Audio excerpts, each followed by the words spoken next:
Welcome to Screw the Commute, the entrepreneurial podcast dedicated to getting you out of the car and into the money. With your host, lifelong entrepreneur and multimillionaire, Tom Antion. Hey everybody, it's Tom here with episode 979 of Screw the Commute podcast.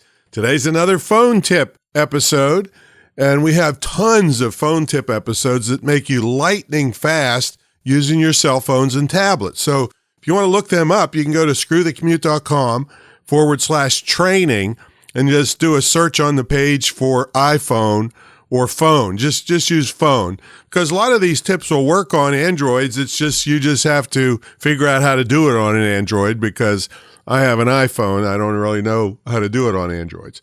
All right, hope you didn't miss episode 978. That was wise credit card usage. You can really use them to your advantage or use them to hurt yourself. So don't do that. All right, pick up a copy of our automation ebook at screwthecommute.com/automate free. Check out my mentor program at greatinternetmarketingtraining.com and my school at imtcva.org.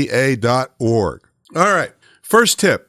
Now, this is not 100% tip, but this is unsending a message. Did you ever send a message, a text, and like, oh, I shouldn't have sent that?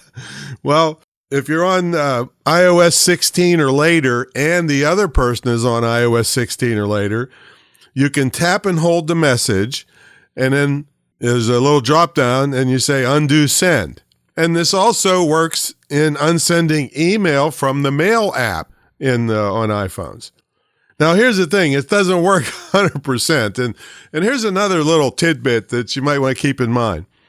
An iMessage has got a blue bubble around it. An SMS message has got a green bubble. And if it's a green bubble, you can't unsend it. That's using your provider's network, and once it's gone, it's gone. So it's not 100%, but you can give it a shot if you send something that you wish you hadn't. All right. Now this next one, I'm going to put a link in the show notes because it's got so many features. It's called Check In with Friends. And so you can hit a button once you get home or where you're supposed to go, and it'll tell your friends that you got there safely. But, it gives you time, how long it should have taken you to get there and all kinds of different things. So I'm going to put a link in the show notes on that particular feature so you see how to do it. Okay, here's one. Oh, I love this one. This one is just peachy. All right. This is filtering unknown senders through your text, for your text messages. Now, it does not block them. You don't put in the numbers separately for each bad one you get. But what it does is it throws them into a different place and doesn't bother you. So you can go check them when you feel like it, but you're not getting all these unsolicited texts bothering you, and you don't know if they're good or bad. So if the people are in your senders list, then it'll show up and is normal.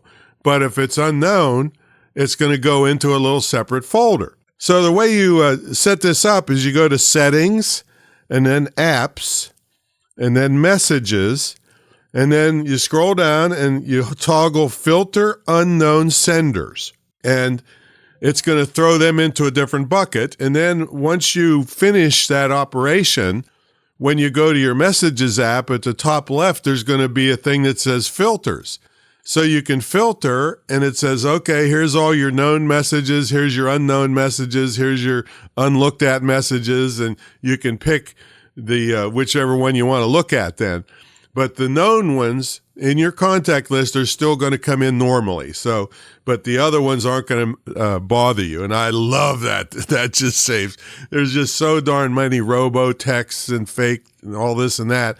They don't have to bother me from what I'm doing. I can go look at them every once in a while to see if there's anything important actually in there. Okay, that's a good one.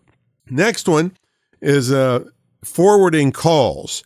Now, if you happen to be on Verizon, you just hit *72 and then the number you want to forward your calls to, and then your phone's not going to ring. Your mobile phone is not going to ring. It's going to whatever number you told it to go to. And then to end it on Verizon, you hit *73. I've been using that one for years and years on all kinds of my phones. But otherwise, you can check this. If it's not available, you got to check with your provider. But in general, you go to Settings, and then Phone, and then Call Forwarding, and then you'll get a Forward To box where you put the number you want to forward the call to. And then, of course, you toggle it off whenever you don't want it to forward anymore. So that's call forwarding. So, man, if you spend a little bit of time learning these things on your cell phone, and like I said, if you go to screwthecommute.com/training, I've picked out, probably by now 100 different things that your phone will do that you may not even know about. And it's just so awesome to be able to do stuff lightning fast rather than fight with it like crazy. If you just take a little bit of time, learn a couple of these new tricks a day, oh boy, you'll thank me forever. All right, that's my story, and I'm sticking to it. Check out my school. It's the only licensed dedicated internet and digital marketing school in the country, probably the world, at imtcva.org. It's one of the best gifts you could give yourself or any young people in your life, and it's certified to operate by SHEV, the State Council on Higher Education in Virginia, but it's distance learning, so you don't have to live in Virginia. So check it out, and you won't be in debt and off the job market for 4 years and spending hundreds of thousands of bucks and then working at Starbucks when you graduate. All right. It's a highly in-demand skill. All right, we'll catch you all on the next episode. See you later.